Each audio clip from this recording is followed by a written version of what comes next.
Hey, everybody, and welcome to another episode of the Canadian Immigration Pros podcast. I am your host, Josh Schachnow, CEO here at Visto.ai and Canadian immigration lawyer. Very happy to be joined today by Olena Weber. Olena, thank you very much for coming on the show today. Thank you, Josh. Thank you for inviting. Yeah, and this is going to be a slightly different vibe compared to a lot of other episodes where we largely talk about immigration itself, more legal, more technical, rules and regs, that kind of stuff. And we're going to talk a little bit about the business of immigration, which I find extremely interesting. Before we jump in, Elena, can you give a quick introduction, a little bit more about yourself and what you're working on these days? Yes, absolutely. So my name is Olena Weber. I'm an RCAC. I've been practicing immigration law for now almost 8 years, since 2016. We run a small immigration firm with my husband, Corey Weber, and we're based in Ontario. In the last several years, I kind of switched my focus from being heavily involved into immigration law and like actual representation of cases into business consulting and helping other immigration practitioners on, figuring out how to establish their business and how to run their business profitably. Yeah, and probably an area that's there's not too much focus on, which is why I'm really excited to do this episode. We do have a decent amount of immigration lawyers and consultants that listen to the show, and we might have, prospective or aspiring immigration professionals that are listening to this. And I think a lot of this will be really helpful to get an understanding for what it's like, what it was like, what it's like now. When was it that you kind of pulled the trigger and why? Was it around COVID? Was it after COVID? Was it before COVID? In terms of like switching my focus, Yeah. yeah, no, I was, I think, just after, so 2022. And I think for any business owner and for yourself included, is just natural way of how things work out is that you start business, you run the business, and then when things kind of fall into place and you get a little bored, right? So that was the thing for me that I realized that, I've kind of done it all in terms of case representation. It became a little bit repetitive for me.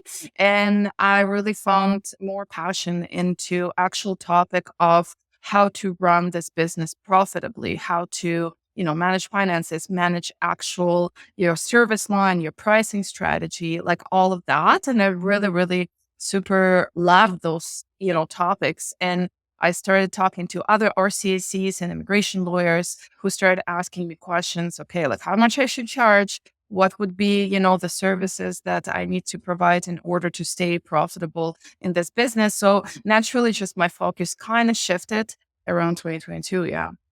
Very interesting. And I think it's something that probably most people don't think too much about or appreciate until you pull the trigger and start your own business. When you realize, oh my God, there's all these things: prices, services, agreements, retainers, hiring, not hiring, bookkeeping. And Absolutely. And, like we're wearing so many hats, specifically as RCAC. And I mean, any small business owner like has to wear a hat of like actual CEO, of actual like employee in your own business, bookkeeper, accountant, and all of that. But as RCACs or immigration lawyers, it's even harder because we have such a huge part of our business involved in like actual representation, actual like knowing the law, following the changes, right? And we have to put a lot of focus into that. And a lot of us just forget about the other hats that we also need to wear and, how to really get your business to that profit line. And, that we need to make sure that our bookkeeping is in place, our accounting, all that kind of stuff. Yeah. absolutely. You alluded to kind of earlier, Elena, that you kind of hit a point where it started getting a little repetitive and you were kind of, itching to kind of move on to something else. Was it entirely because of that? Did it have anything to do with the change in, immigration has gotten harder, and I would argue in the last few years. The industry's taken a hit more recently, maybe not in 2022, and we'll talk about this in more detail as well. But did like COVID and how much more difficult the practice of law become have any effect on this? Or was it purely like, I'm just kind of bored of practicing? So it's very interesting that you asked me that because as you were like finishing your question, I was thinking, about it. And yes, you're absolutely right that that had impact, but not in a sense that it became more complicated, but more in a sense that, so one of the things that really hit me hard was, and it's going to be very raw here, but it was the fact that mental change was so big in a mindset of a client and also in the mind of RCAC. And I'll explain what I mean. So in 2020, 2021, we had, open doors policies from Canadian government when we saw the biggest ones were like 75 draw and TR to PR, right? So that all happened and that lasted for a couple of years when it was just absolutely open door policy. So what it's quite frankly, what it's done to the industry, it's spoiled immigrants and spoiled practitioners. It's spoiled immigrants because I'm sorry, but a lot, not everybody, but a lot of immigrants started feeling entitled to having a permanent residence or even citizenship in Canada. And I don't think it's entitlement, it's a privilege, right? So that became harder from a mental point of view of even conducting like hands-on, like just consultations, when you have 5 consultations or 3 consultations per day, and during each consultation, the person is asking you like, well, hey, how come I cannot apply for PR? I'm paying all the taxes, right? Like mentally, Hmm. if you're not in the same kind of a mindset with the person that, and I'm an immigrant myself, and I totally understand all the hardship that the clients are going through, but it became really hard from that point of view. Also, from the point of view of RCSCs, we became spoiled because we are used to just clients are raining and pouring, and everybody is just like ready to retain your services, right? So it really became that mentally, yes, it was a very big influence of the fact that it became mentally harder for me to communicate with clients, to kind of get on the same page with them that look, immigration policies are changing. There are shifts. We cannot control them. And I'm sorry, but if you finish your education in Canada, it doesn't mean that you automatically get to apply for Canadian citizenship. So it became a little frustrating, I think, and repetitiveness also came into place. And that led to a shift in my focus. Yeah. Right. I can certainly relate to that repetitiveness because that's, for those who've listened to my story, and Olena actually had me on her show. And, so I would recommend checking out her show because number one, I was on it as a guest. And number two, she obviously has great content about building a business and handling the difficulties, some of which we'll talk about in just a few minutes here. But I also just wanted to give quick context. For those who don't know, like I started practicing in 2017, so, half a year after you. And those were like the glory days, right? Basically, what Elena's kind of saying, and I'll make a very broad statement, is like up until 2021, 2022 is like the glory days of immigration.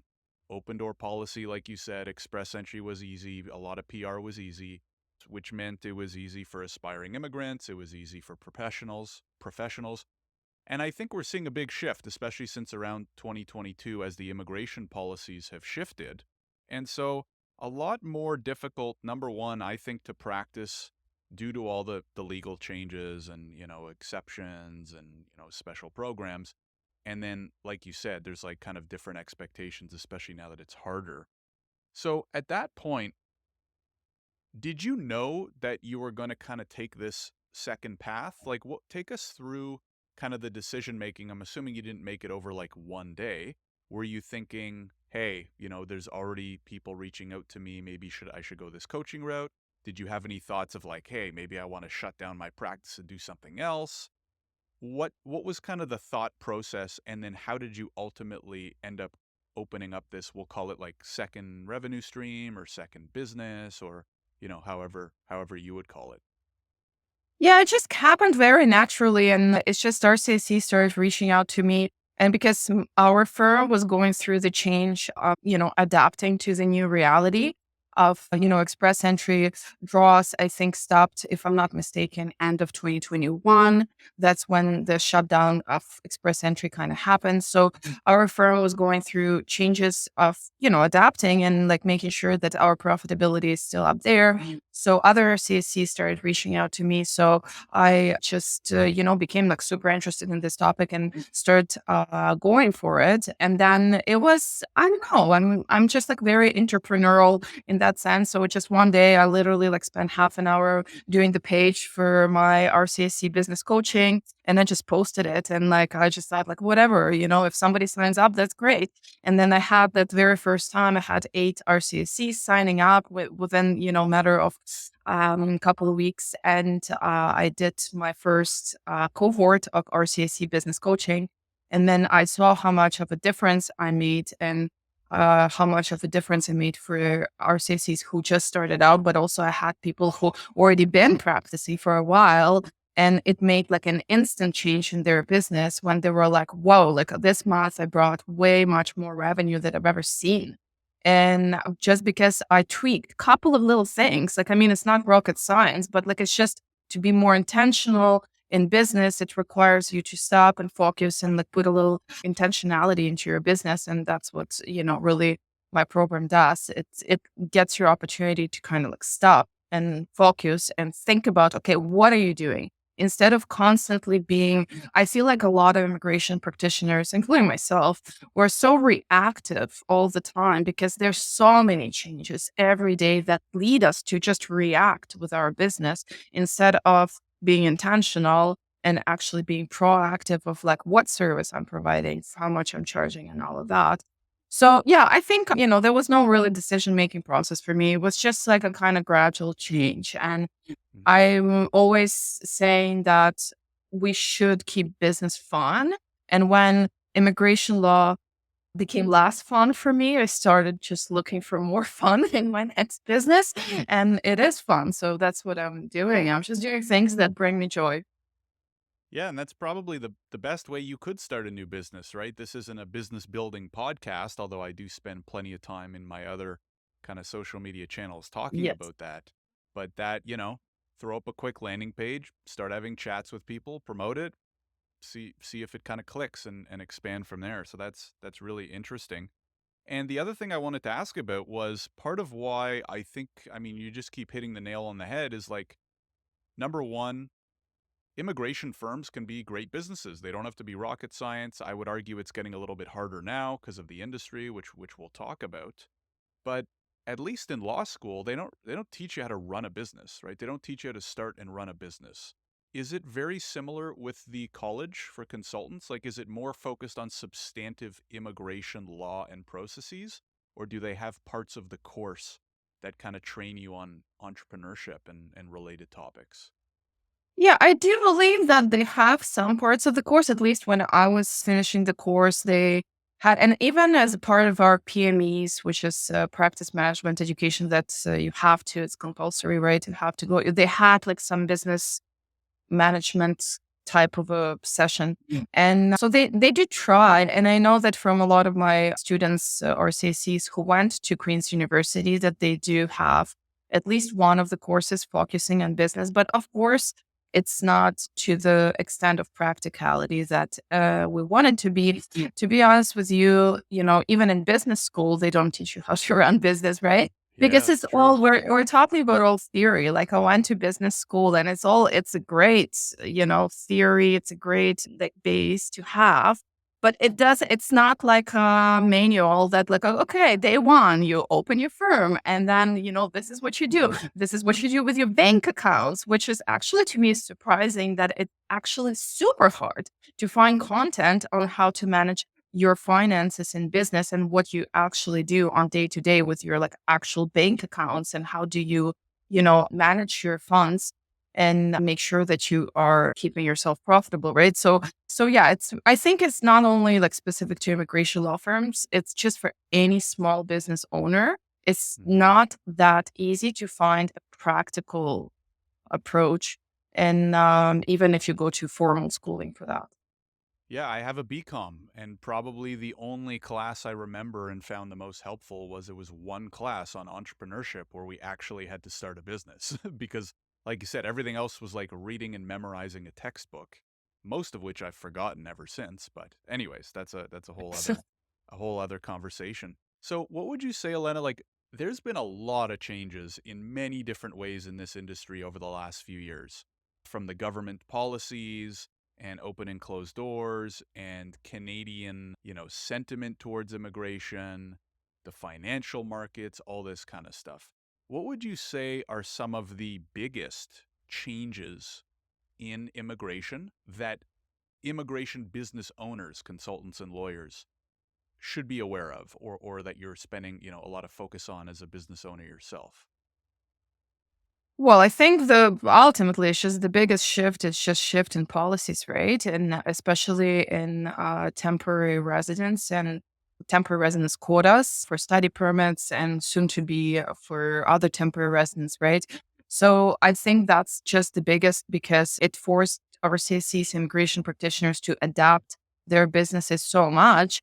I was telling you earlier that on my podcast with one of the guests, we were discussing this topic, and he was saying is that he knows RCSCs that literally shut down their business because they were so heavily focused on study permits, which a lot of RCSCs are focused on that because, and I don't blame them. It was a huge market, right, for that. Hmm. And not like it's not right now. It's still going to be a big, big market. It's just the changes are really major in this sector. So yes, like I would say the biggest change is, of course, those policies that ultimately let immigration practitioners rethink of what services we should be providing in terms of which case types we should be taking. So if somebody was heavily focused on, let's say, I don't know, study permits or even like LMIAs or something, now they need to rethink in terms of like even in terms of like our future election, right? Because there is a very, very big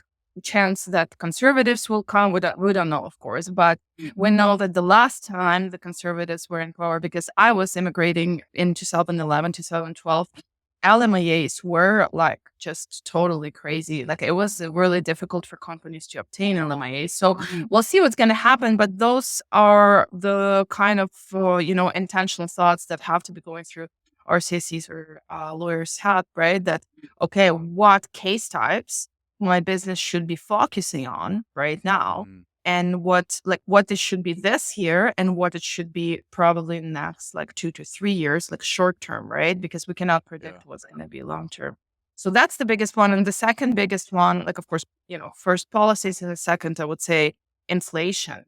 Inflation is something that not getting covered a lot when we talk about like RCSC's work, and because we are still charging the same fees that we used to charge in 2016.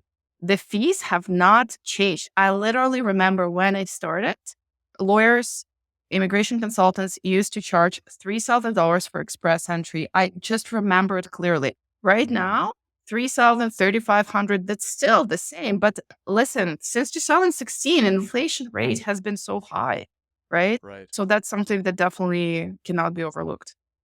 Well, one reason for that could be competition, right? I mean, for two reasons. Number one is there's way more practitioners, right? There's what, 12, 13,000 consultants now, right? So on one hand, yes, inflation is important and you need to be covering your costs, et cetera, et cetera. But ultimately pricing in a market is supply and demand, right? I think one of the problems that we're going to continue to see, as you mentioned, number one, because of policies. And for those who don't know, what Olena was referring to is at the beginning of this year, they, for the first time, put a cap on study permits. So just to give people some ideas in terms of numbers, like the last few years, we've had 600,000 study permits approved a year. They just capped it at what, 274,000, I think, roughly. So that's like a almost 50% reduction, which is no doubt, well, as you mentioned, it's already knocked some consultants. They just said, you know what, not worth it. See you later. I can only imagine the study abroad agents and how it's affecting that industry. But anyway, so that's one part. But the other thing too is supply and demand, right? How many consultants were there in 2013, 2016? Probably less than half, right? So do you think that's a problem? Do you have any like communication or I guess back and forth or insights with the college? Are any consultants, I don't know, this is maybe a weird question. Are any consultants concerned with how many new consultants are approved every year? Yes, there is definitely a concern. Well, not a concern, but like I would say a topic and just talks around this. And just to give you an idea, so the college CACC reached about just over 13,000 consultants. And that was, if I'm not mistaken, in 2022. And then in 2023, it already, or towards the end of 2023, it dropped to 11,000. Right. And now Huh. what I've heard, and I believe that CIPP did the research on this. What I've heard is that they project the number of consultants to drop further to 9,000 and then just consistently go up by about 800 per year.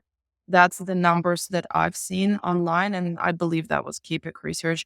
And Why so is it people just giving up the exactly for the license? reasons that we're talking about, that Yeah. a lot of consultants, so well, I think there are a lot of reasons, because during COVID a lot of people did the change of careers, right? Not just immigration consultants or lawyers, but just generally people, kind of, you live only once, do what you love, right? So a lot of people change the career path. So immigration consultancy was one of the things. Then up until I believe July 2020, you still could have gotten an education to get your license, not through Queen's University. So a lot of people kind of jump into that last core of the train because it was easier, right? Because Queen's University is just more difficult to study there. So a lot of people got their licensing because, everybody works from home and immigration was booming.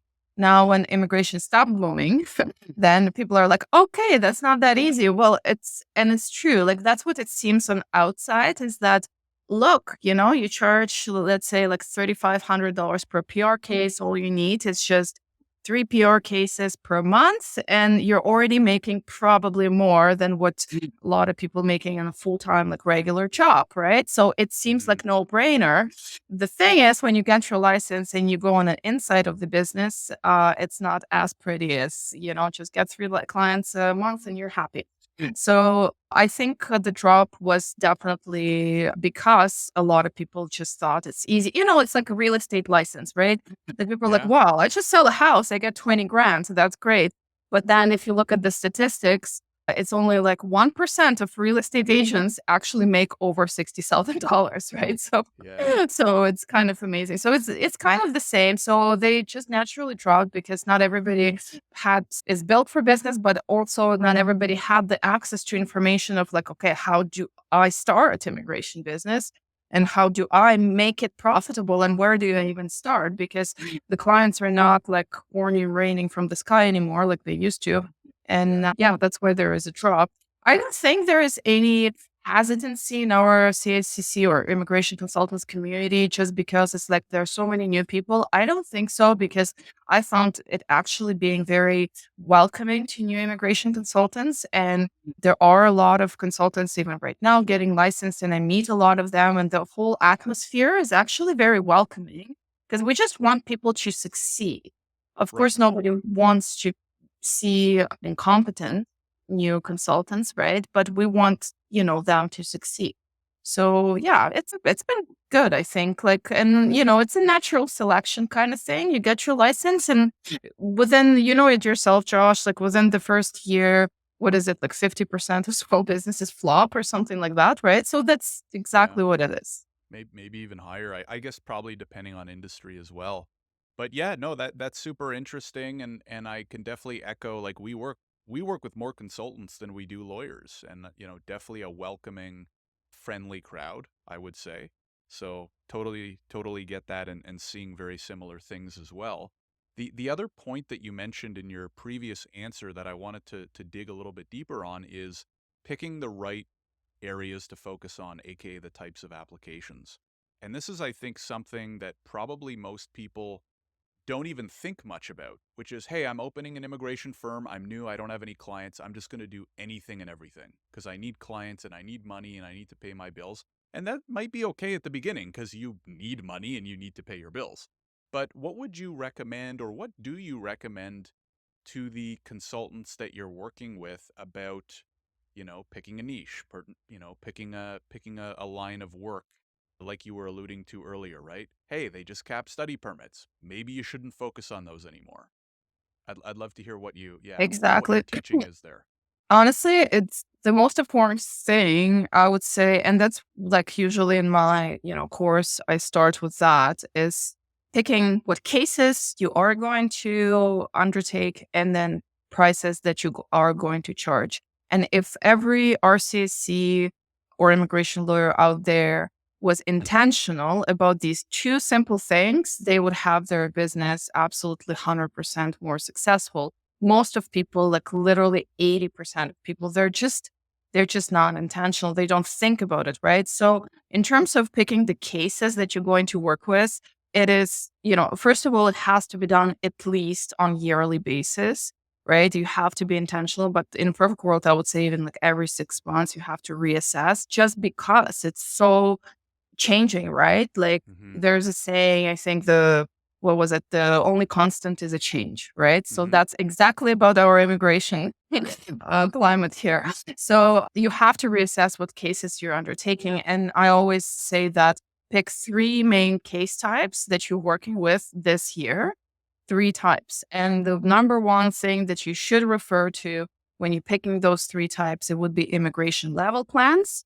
Because, let's be honest, if you pick, I don't know, RNAP program, unless you live in Thunder Bay and you have a very big clientele in that, which I know some RCCs that do that, and that's great. But like if you are, I don't know, in Toronto and you pick RNAP program, it's just number, like allocation Yeah. from the government to those cases. It's just not big enough for you to, it's just going to be that much harder to get clients, right? So pick something that is stable, that gives you flexibility, that really is not limiting you, but like you need to find that balance, right? So spousal sponsorships are always really good, especially right now, because right now what we have a lot of people who got their permanent residence between 2020 and 2022. And now a lot of them are sponsoring spouses. So we have even statistically a huge increase in spousal sponsorship cases. So then that's one of the good type of cases to focus on, even though it is heavy on documentation. So you need to make sure you price it properly. You need to make sure you have proper support with that. And then another one, if you look into statistics, would be PNPs. Just IRCCs heavily allocating their numbers towards PNP cases. Don't do like I do all PNPs in all province. Like no, I will never Mm-hmm. believe if anybody says to me is that I know every PNP program and I work with every PNP program. I'll say like I'm sorry, but I'm calling it. Like it's Mm-hmm. not possible to know. It's about hundreds PNP programs right now. It's I cannot believe that you're keeping track of all of them because I'm struggling with keeping track of like just 10 PNPs in Ontario, right? Mm-hmm. Because it's every day, like numbers change, this change, that change. So just pick one, two, maybe maximum like three provinces. I mean, like if you're in prairies, you can pick like, Manitoba, Alberta, Saskatchewan, right? Ontario, it's just one Ontario is enough because it's a huge, huge PNP allocation in Yeah. terms of numbers, right? So those ones are really good to practice because it just gives you a lot of flexibility. Even if things shift federally, province, usually it's a little slower to react. So it just gives you a little flexibility. And in terms of express entry, I still believe it's good market to focus on because again, if you look at immigration level plans, the numbers didn't go down. Like it's still the same allocation. It's just a different type of clients now. So you just need to think about like, especially if you are French speaker, I do have some French speaking RCACs that were not focusing on French draws. And I'm like, I don't know why in the world, but this is the best market to work with. Like French speaking immigrants have never had this opportunity. And French speaking RCACs have never had this exposure ever in terms of immigration. So you know what? Like, yes, it's the doors are closing, things are shutting down in terms of immigration, but at the same time, a little window is open here and a little window is open there, right? So, and French speaking is one of those, really good windows. So, yeah, definitely pick what you focus on. I'm personally not a fan of temporary residence files. I think they're just huge time drain. If you're listening to this and you're new RCAC, then absolutely try it all. Try it all and see what you like, because that's another aspect of it. It's not only about like what's profitable and what makes sense, but it's also what you like doing, like what brings you joy and happiness. That's another aspect you have to think about, because if you just hate, I don't know, like I don't like outside of Canada cases, it's just you kill me, I don't like them. And that's what I choose not to undertake. But, somebody might like, them, right? So those are two main aspects, is like what you like doing, cases that you actually enjoy. And then the second one is cases that are hot in terms of the allocation of numbers, right? Yeah, absolutely. Like the crossover of kind of interest and opportunity, I think is like maybe the Exactly. shortest way I could kind of summarize that. And the one I would add in that same category is like, where are you from? I always found that consultants and lawyers that actually immigrated themselves from other countries had a good advantage, especially if there was a treaty with that country. I'm born and raised in Canada, so I've met professionals that focus on Kuzma. Maybe they're Mexican, maybe they're from Peru, maybe they're from Colombia, or maybe they just have a great network from back home in India, Pakistan, wherever it might be. So that could be interesting as well.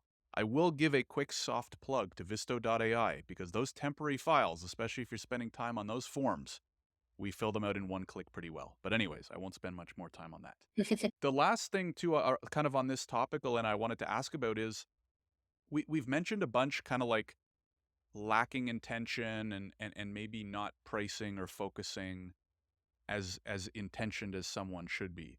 What would you say are the two or three biggest mistakes along those lines? Like if we actually dig down to like, hey, this is what you actually need to fix, or this is what you're seeing people get wrong. What would you say those are? I would say three main ones is the two that I said, is that selling wrong case types, pricing your cases Too low? most of the times is too cheap, honestly. Yeah. Like you like stop charging $50 for postgraduate work permit. Like literally I've seen it. $50 for Yeah. postgraduate work permit. Like how is it making any sense? Like is this servicing yourself as a business owner, as a RCSC? Is this servicing the whole industry? Because now you're showing that the industry is a $50 industry, because it's not even minimum wage. Like you're not spending 1 hour or 2 hours on postgraduate work permit. It's at least a 4 hour job.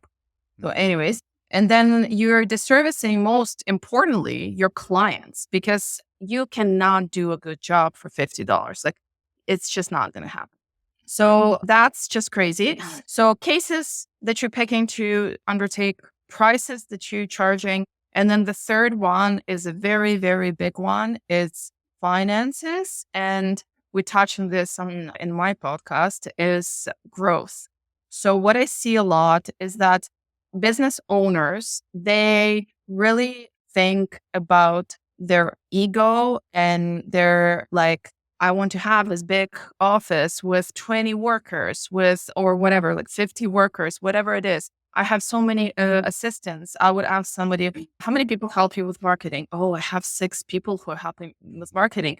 Well, you see great success in that, but I see a big expense and less money in your pocket in that, right? Mm-hmm. So I think financial management is, and just generally like financial literacy has been a big, big, big bottleneck in my specific journey, because I did not have access to the information of how do I manage finances as a small business owner? Like it's so difficult. And especially as an immigrant business owner, because it's not only you're trying to learn how to manage your finances and growth in terms of your new journey as a business owner, but also you're trying to learn how to manage all of this in terms of your journey as an immigrant, which a lot of our CSCs are immigrants, right? Yeah. And, all of the, like, it's just like all of the information about like RSP, TFSA, investing. Like, this is like a personal finance side, but it really connects to your business as well in some sort of way, right? So it's just a lot for us as immigrant business owners. So that third, financial management and how it connects also to growth and to most of the cases of like hiring too fast and too much, and like just growing your overhead to the basically making your immigration firm this like big monster just eats your money, and you're Mm-hmm. just living on 40,000 per year. Like that's what I see a lot. So those, yeah, that would be one of the biggest mistakes for sure. Yeah, I see it all the time too because we work with a fair amount of newer practitioners, and I end up talking to them a fair amount just because we try to support them for tech, but oftentimes we start trailing off and discussing other things, finances, etc. And I think it has to do with what you and I talked about earlier, which was the heydays of immigration, which was back in the day, you open up a firm, clients are raining left, right, and center. So what do? Oh, big business equals more people. So I'm going to go hire largely overseas. I'm going to go hire overseas because it's cheap anyways. Next thing you know, you have a huge head count. And the other thing too is you then have to manage all those people. So I'm seeing a trend going the other way now, which is we're starting to Exactly. get sole practitioners or someone who has either zero staff on purpose, or maybe they have one or two assistants, like maximum, and they're like, no, no, no, no, no. I don't want to hire. I don't want to train. I don't want to have to keep paying. I'm going to leverage technology instead, and I'm going to automate and I'm going to streamline, et cetera, et cetera. Had a very Exactly. similar conversation a few weeks ago. Consultant had like 4 salespeople overseas. And I was like, that's great.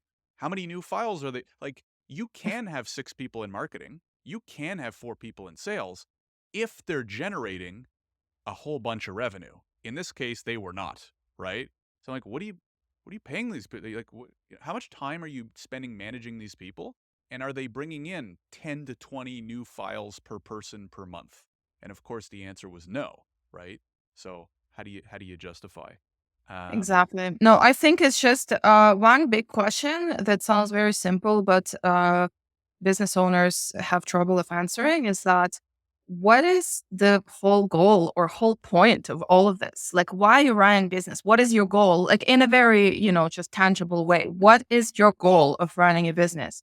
Your goal is to build a big, I don't know, business empire, hire so many people, but then why? What's next? And then I don't know, maybe it's just me, but most of people run business for personal profit. That's how most of people think about running a business. Why we open businesses most of times is because we want better lives for ourselves, our family, and of course, making impact, right? But if the end goal is to make your personal profit, then that's something that you need to understand when you're hiring 5 people.